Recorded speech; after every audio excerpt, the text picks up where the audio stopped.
하나님의 말씀은 사도행전 1장 8절 말씀입니다. 자, 찾으신 줄 알고 제가 봉독합니다.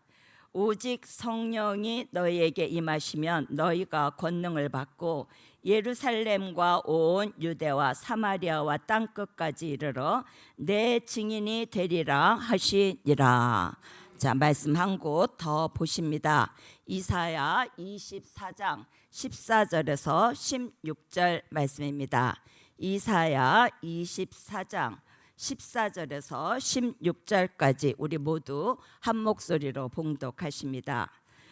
무리가 소리를 높여 부를 것이며 여호와의 위엄을 인하여 바다에서부터 크게 외치리니 그러므로 너희가 동방에서 여호와를 영화롭게 하며 바다 모든 섬에서 이스라엘 하나님 여호와의 이름을 영화롭게 할 것이라.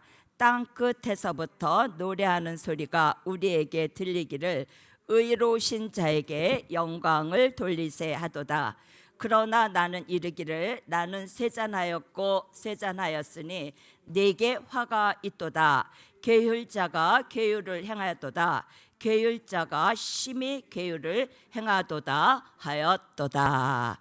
아멘. 자, 오늘 저녁에 함께 은혜 받으실 말씀의 제목은 땅 끝의 비밀입니다. 땅 끝의 비밀입니다. 자, 오늘 땅 끝의 비밀에 대하여서 두 곳의 말씀을 상고해 보셨습니다. 자, 많은 사람들은 땅 끝의 비밀에 대해서는 관심도 없고 알려고 하는 사람도 없고 또 알려주는 종도 없습니다만 우리는 이 땅 끝의 비밀을 성경 속에서 찾아야 하는 것입니다. 자, 이제 될 일의 말씀을 받고 가는 우리는 우리들의 기분이나 또는 사람의 감정에 기준이 되어서는 안 되는 것이고 언제나 우리들은 성경의 기준을 두신다면 다툼의 여지가 없으실 것입니다. 자, 우리는 지난 2000년 동안 사도행전 1장 8절에서 말씀하는 땅끝 하나만 아는 정도였습니다. 자, 그러나 이제는 땅 끝에 큰 비밀이 있다는 것을 깨달아야 할 때입니다. 자, 그동안 우리가 알고 있던 땅 끝은 미전도 지역으로 미전도 지역이라는 정도로만 알고 있었고 또 미전도 지역하면 아직 복음이 전해지지 않은 곳이 땅 끝이라고 알고 있었습니다. 자, 그러나 말씀을 통해서 땅 끝은 미전도 지역이 아닌 하나님이 지정한 장소라는 것을 알 수 있습니다. 자, 첫 번째입니다. 첫 번째로는 땅 끝까지 전해지는 복음. 자, 땅 끝까지 전해지는 복음. 오늘 말씀 사도행전 1장 8절 본문 말씀으로 보셨습니다. 자, 사도행전 1장 8절은 예루살렘과 온 유대와 사마리아와 땅 끝까지라고 할 때 그까지라는 말이 매우 중요합니다. 자, 그까지라는 말은 성경은 복음이 땅 끝까지 전해지면 천국 복음의 종착지인 그곳에서 복음의 새로운 역사가 일어난다고 말씀하고 있습니다. 그래서 예루살렘에서 시작한 그 복음은 유대와 사마리아와 땅끝까지 즉 종착지에 오게 되면 초림의 주를 알리는 천국 복음은 이사야 24장 16절의 말씀대로 우리 말씀 모두 보셨듯이 말씀대로 세잔해진다고 말씀하고 있는 것입니다. 자, 우리 이사야 24장 14절에서 16절 말씀 한 번 더 읽어주십니다. 무리가 소리를 높여 부를 것이며 여호와의 유엄을 인하여 바다에서부터 크게 외치리니 그러므로 너희가 동방에서 여호와를 영화롭게 하며 바다 모든 섬에서 이스라엘 하나님 여호와의 이름을 영화롭게 할 것이라. 땅끝에서부터 노래하는 소리가 우리에게 들리기를 의로우신 자에게 영광을 돌리세 하도다. 그러나 나는 이르기를 나는 세잔하였고 나는 세잔하였으니 내게 화가 있도다. 계율자가 계율을 행하도다. 계율자가 심히 계율을 행하도다 하였도다. 아멘. 이렇게 세잔해지게 되면 천국 복음, 십자가 복음의 종착지였던 땅 끝에서부터 새로운 복음의 역사가 일어나서 다시 반대로 처음 복음이 시작된 곳으로 다시 거꾸로 가게 된다는 것입니다. 즉 복음이 시작된 곳으로 다시 가게 되는 것을 말씀하는 것입니다. 자, 두 번째입니다. 자, 두 번째로는 땅 끝에서 새로 시작하는 복음. 자, 땅 끝에서 새로 시작하는 복음은 오늘 본문 말씀 보셨듯이 이사야 24장 14절로 16절 말씀입니다. 자, 본문에 땅끝이라는 말이 등장합니다. 그런데 여기에 나온 땅끝은 그냥 땅끝이 아니라 동방 땅끝이라고 말씀합니다. 자, 그러니까 동방에 있는 땅끝에서 새로운 복음의 역사가 일어난다는 것입니다. 사도행전 1장 8절의 땅끝까지는 종착지를 말씀한 것이라고 한다면 이사야 24장 14절로 16절에서의 땅끝에서는 새로운 시작, 즉 새로운 복음의 역사를 말씀하고 있는 것입니다. 그래서 땅끝에서 새로운 복음의 시작을 요한계시록 14장 6절에서는 영원한 복음이라고 하고 있으니, 자, 우리 요한계시록 14장 6절 말씀 읽어 주십니다.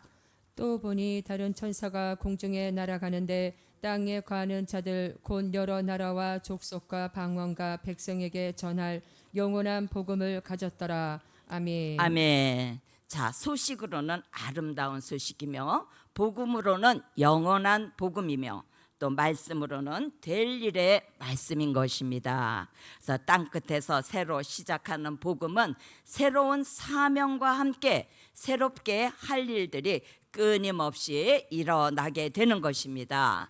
그래서 이제부터는 땅끝의 큰 비밀을 성경을 통해서 우리 메모도 하시고 또 차근차근히 찾아보시고 자신이 깨달아서 아는 시간 되시길 축원드립니다.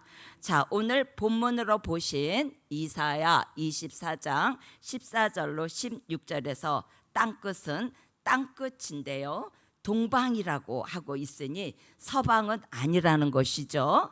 자, 그리고 이사야 41장 1절을 보시면 동방 바닷가 땅끝에서 바닷가이지만 섬은 아니라고 하고 있으며 요엘서 2장 20절에서는 동해와 서해가 있는 나라이다 라고 하고 있습니다. 그리고 이사야 46장 10절로 11절에서는 동방 먼 나라인데요, 자, 그 나라는 복음의 근원지인 예루살렘에서 볼 때 동방이지만 멀리에 있는 나라라는 것입니다. 그래서 그 멀리에 있는 나라에서 종말의 말씀, 아직 이루지 않은 말씀을 옛적부터 보이시고 하나님이 기뻐하시는 독수리 같은 종이 나온다는 것입니다. 그래서 요한계시록 7장 1절로 4절에 사도 요한은 해 돋는데, 즉 동방을 말씀하고 있는 것입니다. 그래서 여기에서 해 돋는 곳을 말씀드리면 동쪽이라고 말하지 않는 것은 전 세계 어느 곳에 가도 동쪽은 있지요. 자, 그러나 동쪽은 다 있는 것이며 지정된 장소를 말하는 것이 아니에요. 그래서 동쪽이 아니라 동방이라고 하고 있습니다. 그래서 오늘 본문 두 번이나 보셨듯이 해 돋는 동방에서 하나님의 인을 친다는 것이 성경인 것입니다. 그래서 그동안에 예루살렘에서 온 유대와 사마리아와 땅끝까지 쳤던 그 인은 성령의 인인 것입니다. 그 성령의 인은 치는 장소가 정해져 있지 않습니다. 자, 우리 열심히 공부하셨듯이, 자, 이제는 동방 땅끝에서 다시 인을 치게 되는데요, 그 인은 하나님의 인인 것입니다. 그래서 이와 같이 땅끝에서 일어나는 새 역사를 받아 분별력 있는 삶을 살아야 할 때입니다. 아멘. 성령의 인은 인을 치는 장소가 없었지만 하나님의 인은 인을 치는 장소가 정해져 있습니다. 그곳이 동방 해 돋는 곳이며 동방 땅 끝이라는 곳입니다. 그런 일이 동방 바닷가 땅 끝에서 일어나면 다니엘서 11장 44절에 보면 동북에서 소문이 일어난다고 하신 말씀이, 그 말씀은요 하박국 3장 2절에 주의 일이 소문나게 하신다는 말씀과 일치한 말씀인 것입니다. 이렇듯 하나님의 섭리가 대한민국에 있다는 것이며 동방 땅 끝에 있는 나라에서 하나님의 종말 역사가 새롭게 폭발적으로 일어난다면 하나님의 입맞은 종 14만 4천이 나오는 역사가 일어나게 되는 것입니다. 할렐루야. 자, 이사야 41장 8절로 9절에 땅 끝, 땅 모퉁이에서 종을 택하시고 그 종에게 약속을 주어서 이사야 41장 14절로 15절 같이 이가 날카로운 새 타작기계, 즉 추수하는 종으로 쓰신다는 것입니다. 그리고 이사야 43장 1절에서 7절을 보시면 땅 끝에서 하나님의 섭리가 있는 종을 지명하셔서 하나님을 기쁘시게 하고 하나님을 영화롭게 해드린다고 말씀하고 있습니다. 자, 그런 종의 생명을 어떻게 하십니까? 보장하시고 또 환난 시대 사랑을 하여 주셔서 그런 종을 보배롭고 존귀하게 여긴다고 하셨으니, 자, 이사야 45장 21절로 22절 같이 땅 끝에 있는 모든 백성아 여호와를 앙망하라고 하고 있으며, 이사야 62장 11절에서는 땅 끝에서 마지막 복음을 반포한다고 하고 계시는 것입니다. 그리고 이사야 62장 11절에서는 마지막 복음을 반포한다고 하면서, 자, 땅 끝에서 마지막 복음을 반포한다는 것이죠. 자, 우리 말라기 1장 11절 말씀을 다 함께 봉독해 보겠습니다. 봉독하십니다. 만군의 여호와가 이르노라. 해 뜨는 곳에서부터 해 지는 곳까지의 이방 민족 중에서 내 이름이 크게 될 것이라. 각처에서 내 이름을 위하여 분향하며 깨끗한 제물을 드리리니 이는 내 이름이 이방 민족 중에서 크게 될 것임이니라. 내 이방 민족에서 내 이름이 크게 될 것임이니라 하고 말씀하고 있습니다. 자, 말라기 1장 11절 말씀을 보신 대로 육적인 이스라엘이 말라기 1장에서 제단이 부패하고 또 말라기 2장에서는 제사장이 부패하고 말라기 3장에서는 백성들이 부패해도 말라기 4장에서는 천년 왕국 그리스도의 나라를 이루시기 위해서 해 뜨는 곳에서 해 지는 곳까지의 이방 민족 중에서 여호와의 이름이 크게 될 것이며 각처에서 여호와의 이름을 위하여 분향하며 깨끗한 제물을 드리리니 이는 내 이름이 이방 민족 중에서 크게 된다고 하셨습니다. 자, 그 예언이 요한복음 4장 22절로 24절에 와서 신령과 진정으로 예배하는 자를 하나님이 찾으신다라고 하셨으니 육적인 이스라엘에게 주신 축복이 동방의 이방 민족에게 옮겨온다는 것입니다. 자, 이상과 같은 말씀을 종합해 볼 때 동방 땅끝은 동방 바닷가이며 섬은 아니며 동북아를 말씀하는 것입니다.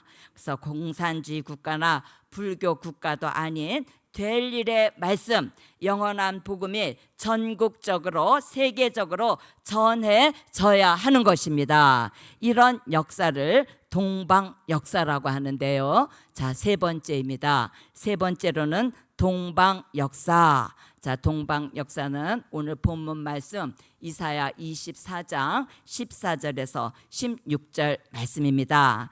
자, 출애굽 역사와 오순절 역사는 과거의 역사이었습니다. 자, 앞으로 우리 앞에 다가오는 미래에 있게 될 역사가 동방 역사입니다.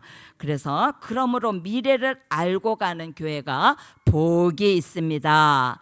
동방 바닷가에서 여호와를 영화롭게 하는 일이 일어난다고 지금으로부터 2750년 전에 이사야가 예언을 하였고, 그 예언이 이제 이루어져 가고 있는 이때에 이 역사를 동방 역사라고 합니다.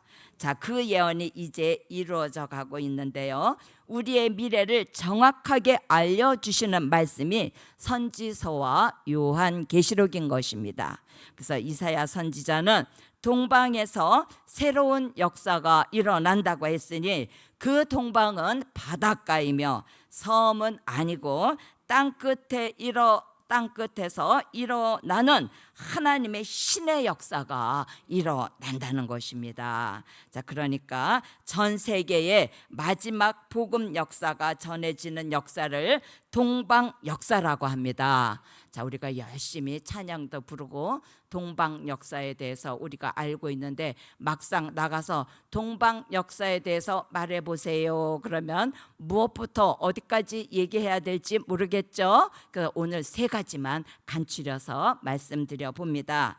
자, 선지자 요엘은요, 요엘서 2장 29절로 30절에서 남종과 여종이 될 사람에게 여호와가 머리에 신을 붓는다고 말씀하고 있습니다. 그래서 앞으로 하나님이 예정해 놓은 종들은 선지서와 요한계시록에 관심을 가지게 됩니다. 그래서 요엘서 2장 15절로 17절에 앞으로 시온의 성회에서 요엘서 2장 29절로 30절 같이 남종과 여종에게 신을 부어주는 역사가 있게 됩니다. 이 신은 여호와의 신으로서 이사야 11장 2절로 3절에서 지혜와 총명의 신이요 모략과 재능의 신이요 지식과 여호와를 경외하는 신으로, 이사야 59장 19절로 20절에서 여호와의 신을 하수같이 부어주셔서 이사야 61장 1절 같이 아름다운 소식, 즉 재림의 주가 오시는 소식을 전하게 되는 것입니다. 그러면 동방 역사 작은 두 번째입니다. 작은 두 번째로는 하나님의 인을 치는 역사다. 자, 동방 역사 작은 두 번째로는 하나님의 인을 치는 역사입니다. 자, 말씀은 요한계시록 7장 1절로 4절 말씀입니다.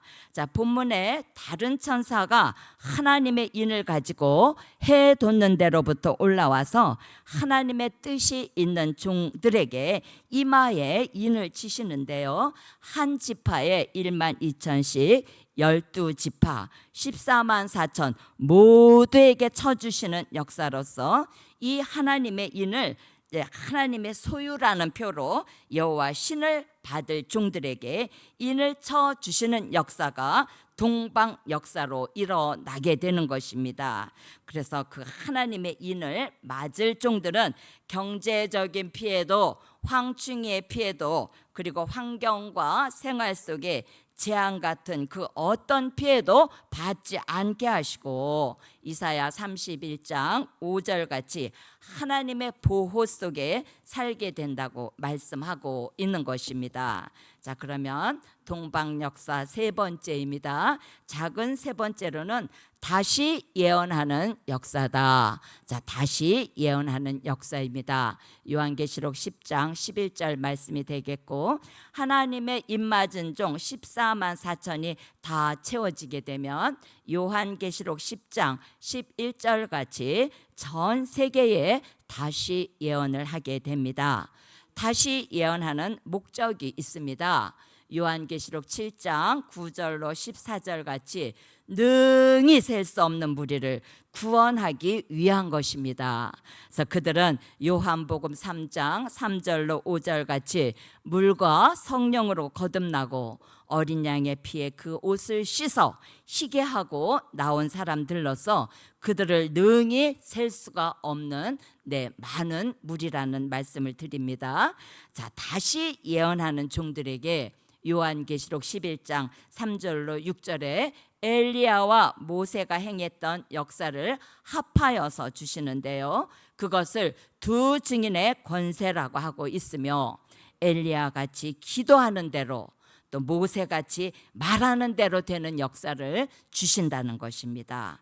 그래서 하나님은 선지서와 요한계시록을 통해서 주의 재림을 외치고 사람을 살리실 계획을 하나님의 입맞은 종들에게 다시 예언하게 하는 이 역사를 동방 역사라고 하는 것입니다. 그래서 미가서 7장 15절에서는 모세 때에 있었던 역사가 또 한 번 또다시 일어난다고 말씀하고 있는 것입니다. 그래서 땅끝에서 일어나는 동방 역사는 말씀도 새로운 말씀이요, 종도 새로운 종이고 역사도 새 역사이며 또한 물질도 주시는데 큰 물질을 주셔서 이 새 일을 하나님이 하십니다. 신으로 됩니다. 이제 땅끝까지 기적을 끝까지 주실 텐데요. 이제 우리는 땅끝에서 새로운 복음인 아름다운 소식과 영원한 복음을 외쳐야 할 때가 됐습니다. 우리 모두 아름다운 소식과 영원한 복음을 외치는 종들 됩시다. 자, 결론입니다. 오늘 말씀의 결론은 예루살렘에서 시작한 복음이 땅끝까지 오면 땅끝에서 새 역사가 일어난다. 자, 결론입니다. 예루살렘에서 시작한 복음이 땅끝까지 오면 땅끝에서 새 역사가 일어납니다. 자, 기도드리십니다. 드려진 예물 있습니다. 귀한 예물 여호와여 받아 주시옵시고 표적과 증거와 기적을 베풀어 주시옵소서. 계속적으로 기적을 허락하여 주시옵소서. 참으로 좋으신 하늘의 하나님, 오늘 이 저녁 신령과 진정으로 예배하게 하시고 하나님께서는 예배하는 자를 찾으신다라고 말씀하여 주셨으니 이 예배를 통하여서 하나님의 크신 영광 받아주신 줄 믿고 우리들에게는 동방 역사에 꼭 필요한 종들로 만들어 주시옵소서. 오늘 주신 말씀을 통해서 동방의 독수리를 부르시고 먼 나라에서 나의 모략을 이룰 사람을 부를 것이라고 하셨으니 우리 모두 여호와를 앙망하게 하셔서 땅끝에서 일어나는 새 역사에 많은 사람 살려내는 복 있는 종 만들어 주실 줄 믿고 감사드리오며 예수 그리스도의 이름으로 기도 올리옵나이다. 아멘.